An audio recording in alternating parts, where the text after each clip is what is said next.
welcome back to my channel Fain Maths Classes. So ഇന്നത്തെ ക്ലാസ്സിൽ നമ്മൾ ഡിസ്കസ് ചെയ്യുന്നത് 5th ചാപ്റ്റർ Arithmetic Progressionsലെ രണ്ട് ഇമ്പോർട്ടൻറ്റ് ക്വസ്റ്റ്യൻസ് ആണ്. അപ്പോൾ എൻ്റെ ചാനൽ കാണുന്നവർ സബ്സ്ക്രൈബ് ചെയ്യാനും അതോടൊപ്പം തന്നെ മാത്സ് നമ്മൾ ഷെയർ ചെയ്ത് സപ്പോർട്ട് ചെയ്യാനും മറന്നു പോകരുത്. ഓക്കെ, അപ്പോൾ നമ്മുടെ ക്വസ്റ്റ്യൻ ഇതാണ്, find the 10th term of the sequence. അതായത് ഈ തന്നിരിക്കുന്ന ഇതിൽ 10th ടേം കണ്ടെത്താനാണ് പറഞ്ഞിരിക്കുന്നത്. അപ്പോൾ ഇങ്ങനെ ഒരു ക്വസ്റ്റ്യൻ കണ്ടു കഴിഞ്ഞാൽ നമ്മൾ എങ്ങനെയാണ് ചെയ്യേണ്ടതെന്ന് അറിയാം. ഇപ്പം നമ്മുടെ സീക്വൻസ് എന്താണ്? √2, √8, √18 എക്സെട്ര. ഇതാണ് നമുക്ക് തന്നിരിക്കുന്ന ലിസ്റ്റ് ഓഫ് നമ്പേഴ്സ് അല്ലേ. അപ്പോൾ നമ്മൾ ഇതെങ്ങനെ ചെയ്യണമെന്നറിയാം. ഫസ്റ്റിലെ ആദ്യമേ നമ്മൾ √2 എടുത്ത് എഴുതുന്നു. ഓക്കെ, ഈ √8 ഉണ്ടല്ലോ, അതിന് നമ്മൾ അതായത് 8ന് നമ്മൾ എന്ത് ചെയ്യുന്നു? പ്രൈം ഫാക്ടറൈസേഷൻ ചെയ്യുന്നു. ഓക്കെ, അപ്പോൾ നമുക്ക് ഇതേപോലെ കിട്ടും. അതായത് √8ന് പ്രൈം ഫാക്ടറൈസേഷൻ ചെയ്തപ്പം എന്താണ് നമുക്ക് കിട്ടിയത്? 2 × 2 × 2. ഓക്കെ, നമ്മൾ സ്ക്വയർ റൂട്ട് കാണുമ്പോൾ നമുക്കറിയാം പെയർ ഉണ്ടെന്നുണ്ടെങ്കിൽ അതിൽ നിന്ന് ഒന്ന് പുറത്തെടുത്തിട്ട് പെയർ ഇല്ലാത്തതിന് നമ്മൾ എന്ത് ചെയ്യും? റൂട്ടിൻ്റെ അകത്താക്കി എഴുതും. അപ്പോൾ നമുക്ക് എന്താ കിട്ടിയത്? √8 ഇങ്ങനെ എഴുതിയപ്പം 2√2. അപ്പോൾ അതേപോലെ നമ്മൾ ഇവിടെ എടുത്ത് എഴുതണം. കണ്ടോ? അതേപോലെ √18നെയും നമ്മൾ അങ്ങനെ തന്നെ ചെയ്യണം. 18 എന്ന് പറയുമ്പോൾ 2, then 9, 3 3s are 9, 3 1s are 3.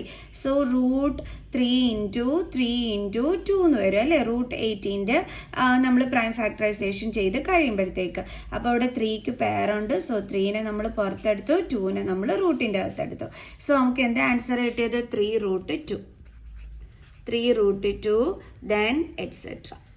Okay, അപ്പോൾ നമുക്ക് ഇതിന് നമ്മൾ ചേഞ്ച് ചെയ്ത് ഇതേപോലെ എഴുതിയിട്ട് വേണം നമ്മൾ എന്ത് കണ്ടുപിടിക്കാൻ? 10th ടേം കണ്ടുപിടിക്കാൻ. അപ്പോൾ 10th ടേം കണ്ടുപിടിക്കണമെന്നുണ്ടെങ്കിൽ നമ്മൾ ഏത് ഫോർമുലയാണ് യൂസ് ചെയ്യേണ്ടത്?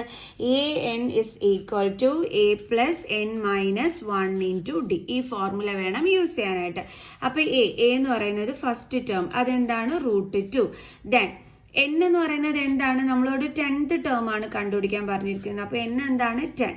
ഇനി d എന്താണ്? Common difference. അതായത് ഇത് നമ്മുടെ a ആണ്, ഇതെന്താണ്? അതായത് a means a1 first term, അടുത്തത് a2. അപ്പോൾ നമ്മൾ കോമൺ ഡിഫറൻസ് എങ്ങനെയാണ് കണ്ടുപിടിക്കേണ്ടത്? a2 minus a1 is equal to a2 എന്ന് പറയുന്നത് 2√2 ആണ്, മൈനസ് a1 എന്ന് പറയുന്നത് √2. ഇപ്പം നമുക്ക് എന്ത് ചെയ്യാൻ പറ്റും? ഇത് തമ്മിൽ മൈനസ് ചെയ്യാം.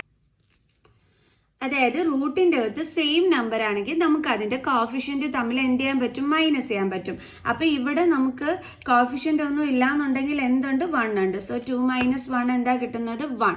അപ്പോൾ നമ്മൾ 1√2 എന്നായിരിക്കും നമുക്ക് വരുന്നത്. പക്ഷെ നമ്മൾ 1√2 എന്ന് എഴുതില്ല, √2 എന്നേ എഴുതത്തുള്ളൂ. ഓക്കെ, അപ്പോൾ നമുക്ക് കോമൺ ഡിഫറൻസും കിട്ടി. ഇനി ഇതിനകത്തോട്ട് വാല്യൂസ് സബ്സ്റ്റിറ്റ്യൂട്ട് ചെയ്തപ്പോൾ എന്തായിരുന്നു നമ്മുടെ formula? an is equal to a plus n minus 1 into d.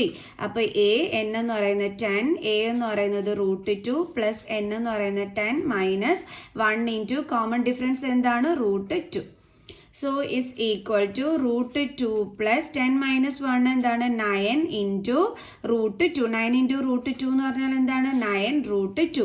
ഇവിടെ റൂട്ടിൻ്റെ അകത്ത് സെയിം നമ്പറാണ്. അപ്പോൾ കോഫിഷ്യൻ്റ് തമ്മിൽ എന്ത് ചെയ്യാൻ പറ്റും? ആഡ് ചെയ്യാൻ പറ്റും. ഇവിടെ ഒന്നും ഇല്ലെങ്കിൽ എന്തുണ്ട്? 1 ഉണ്ട്. സോ 9 + 1 10. ഇനി √2 എടുത്ത് അതേപോലെ എഴുതിയാൽ മതി അല്ലേ.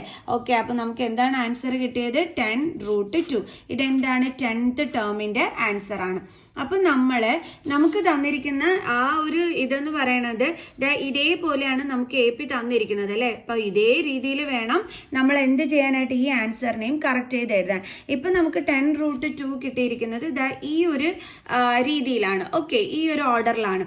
സോ അപ്പം നമ്മൾ അതിനെ ഈ രീതിയിലോട്ടാക്കി മാറ്റണം. അതെങ്ങനെയാണ് നമ്മൾ ചെയ്യണത്? നോക്കിക്കോ എൻ്റെ മക്കൾസ്.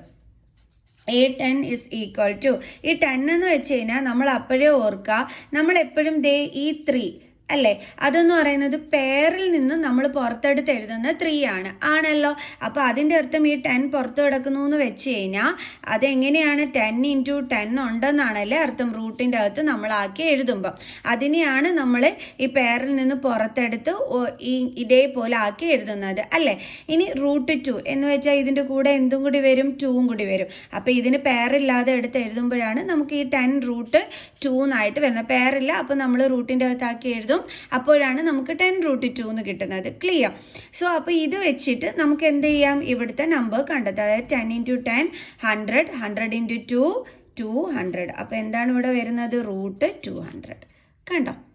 അപ്പോൾ എപ്പോഴും ഓർക്കുക ഇങ്ങനെ ചേഞ്ച് ചെയ്ത് എഴുതാനായിട്ട് ഇവിടെ ഇങ്ങനെ റൂട്ടിന് വെളിയിൽ 10 കിടപ്പുണ്ടെങ്കിൽ ഓർക്കുക അതിൻ്റെ എന്താണ് 10 × 10 എന്നാക്കി വേണം അത് എടുക്കാനായിട്ട്. അപ്പോൾ നമുക്ക് ഇതേപോലെ വരും × 2 ചെയ്തു. അപ്പോൾ നമുക്ക് റൂട്ട് 200. ക്ലിയർ? നെക്സ്റ്റ് ക്വസ്റ്റ്യൻ ചെയ്യാൻ. അപ്പോൾ നമ്മുടെ സെക്കൻഡ് ക്വസ്റ്റ്യൻ ഇതാണ്. The common difference of an AP in which A18 minus A14 is equal to 32s. എങ്ങനെയാണ് നമ്മൾ ചെയ്യേണ്ടത്? നമ്മുടെ ആകെയുള്ള ക്ലൂ എന്ന് പറയുന്നത് ഈ തന്നിരിക്കുന്നതാണ് അല്ലേ. സോ ഇനി എന്ത് ചെയ്യണമെന്ന് അറിയാം, A18 മാറ്റിയിട്ട് അവിടെ അതിൻ്റെ ഫോർമുല എടുത്ത് എഴുതണം. അതായത് ഫസ്റ്റ് ടേം പ്ലസ് 18 1 കുറച്ചിട്ട് 17 ഇൻറ്റു കോമൺ ഡിഫറൻസ് മൈനസ് കഴിഞ്ഞിട്ട് എപ്പോഴും ബ്രാക്കറ്റ് ഇട്ട് കൊടുത്ത് വേണം എഴുതാൻ. A14ൻ്റെ ഫോർമുല എന്താണ്? ഫസ്റ്റ് ടേം A പ്ലസ് 14 1 കുറച്ചിട്ട് 13 into common difference is equal to 32. Okay, then A plus 17D then minus, ഇനി ബ്രാക്കറ്റ് ഓപ്പൺ ചെയ്യേണ്ട. അതിന് എന്ത് ചെയ്യണം? ഈ മൈനസ് സൈൻ കൊണ്ട് ബ്രാക്കറ്റിനുള്ളിലെ സൈനിനെ നമ്മൾ ഇൻറ്റു ചെയ്താൽ മതി. ഓക്കെ, അപ്പോൾ minus then A then minus into plus minus 13D is equal to 32. Okay, ഇനി പ്ലസ് എയും മൈനസ് എയും കട്ടായി പോകും. ബാലൻസ് എന്താ ഉള്ളത്? 17D minus 13D is equal to 32. Then 17 minus 13 എന്താണ്? 4D is equal to 32. Then D is equal to 32. 4 into ആണ്, transpose ചെയ്യുമ്പോൾ divided by 4 is equal to എത്ര കിട്ടും നമുക്ക്? 8. സോ അപ്പോൾ നമ്മുടെ കോമൺ ഡിഫറൻസ് എന്ന് പറയുന്നത് എത്രയാണ്? 8. മനസ്സിലായോ? ഇങ്ങനെയുള്ള ക്വസ്റ്റ്യൻസ് വന്നാൽ എങ്ങനെയാണ് ചെയ്യേണ്ടതെന്ന്. ഓക്കെ, അപ്പോൾ നമുക്ക് നെക്സ്റ്റ് ക്വസ്റ്റ്യനുമായിട്ട് അടുത്ത ക്ലാസ്സിൽ കാണുന്നത് വരെ ബൈ.